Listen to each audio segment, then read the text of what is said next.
Ahora, lo que decía es que cuando dividía el trabajo en 15 actividades distintas, la producción de alfileres per cápita saltaba a 5.000.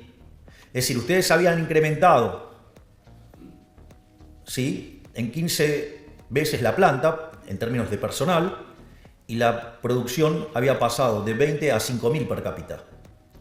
Y después dice, hay algo que es muy interesante y que a la luz de lo que se viene tejiendo y tallando respecto a las interpretaciones del futuro, en especial con la maravilla que implica, digo, la inteligencia artificial, que es la exacerbación de los rendimientos crecientes, sobre todo para aquellos equilibrios distópicos.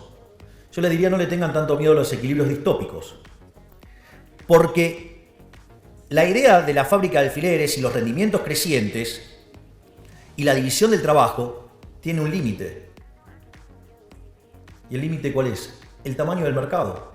Es decir, yo no voy a llevar, digamos, 15 digamos, empleados a la fábrica de alfileres y entonces tendría 50.000, 75.000 alfileres que vender. Si no las puedo vender, no voy a ir a ese nivel de división del trabajo.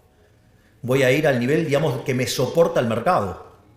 Es decir, entonces no piensen el proceso solo del lado de la oferta, piensen que del otro lado está la demanda.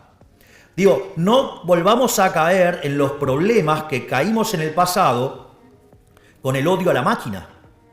Es decir, con los luditas. Es decir, porque, a ver, el día que Edison inventó la lamparita, ahí claro, digamos, los fabricantes de velas estaban muy enojados. Y entonces, la realidad es que fue maravilloso lo que hizo Edison, ¿no? Porque eso me permitió tener un bien de mejor calidad, un mejor precio, le llegó a más gente, además generó más trabajo y además me ahorré dinero y pude gastar en otros bienes. Es decir, una máquina de generar bienestar. Es decir, los que generan progreso tecnológico son máquinas de generar bienestar.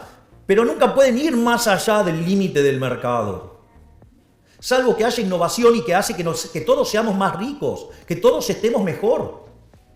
Entonces, no tengamos miedo, no pidamos regulaciones porque no entendemos de qué se trata. Tratemos de entender de qué se trata y no de regular. Es decir, nunca la libertad puede ser mala. Lo malo es no ser libres. Nunca es mala la innovación. De última, digamos, podemos discutir los valores sobre los que está construida la innovación.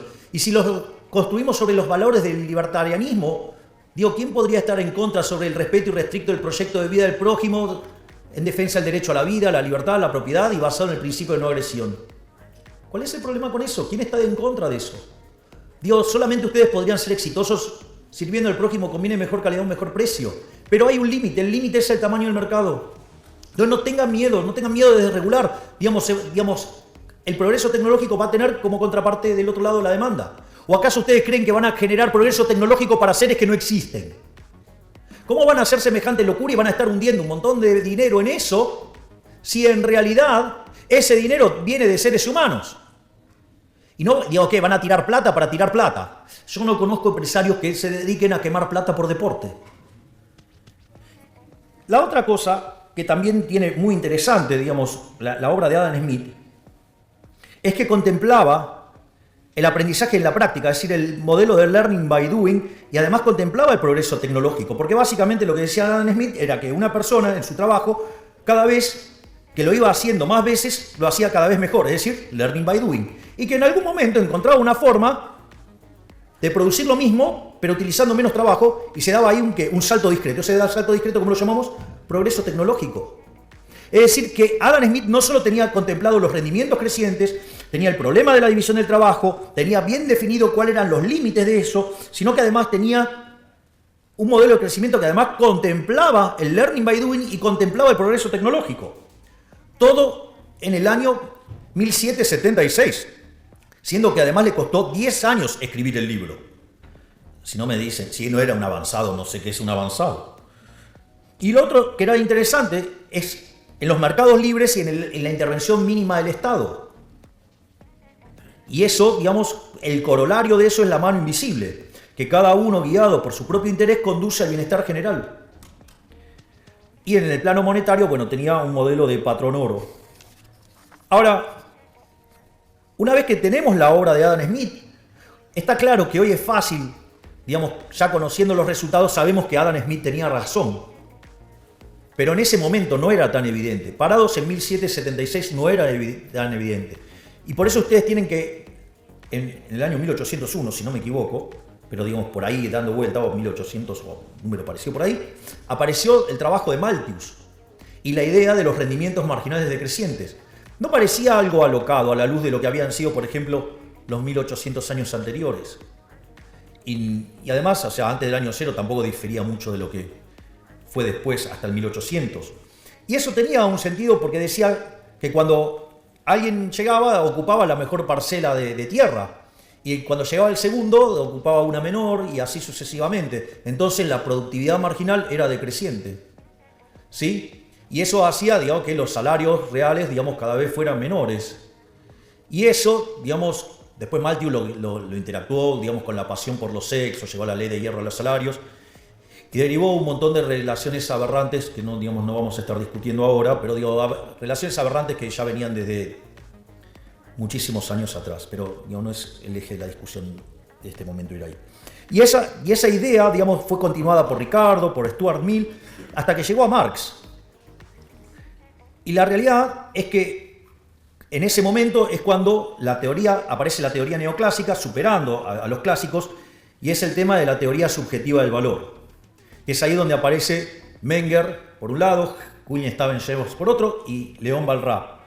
Lo menciono porque es importante, porque en algún momento la teoría económica va a tener que volver para atrás, en una parte de la historia, después de Keynes, y eso, digamos, va a ser relevante, digamos, de dónde se van a nutrir.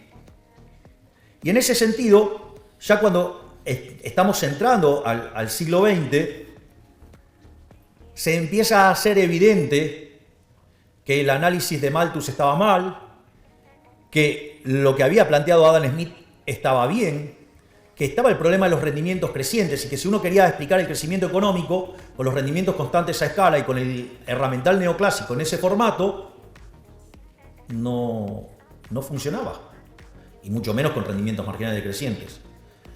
Entonces, los dos primeros que vieron esto fueron Alfred Marshall y Alvin Young, y empezaron a ver cómo podían hacer para meter la cuestión de los rendimientos crecientes adentro de la estructura de los modelos para poder explicar el crecimiento económico.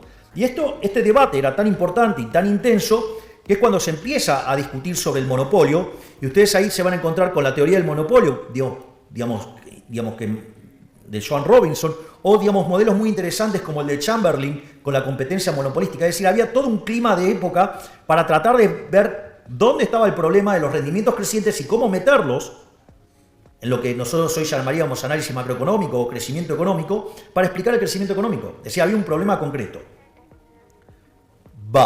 Pero apareció Keynes. Y el problema con la aparición de Keynes es que todo el marco analítico que existía previo lo destruyó todo. Es decir, la teoría general es una obra maestra, pero una obra maestra del mal, del terror.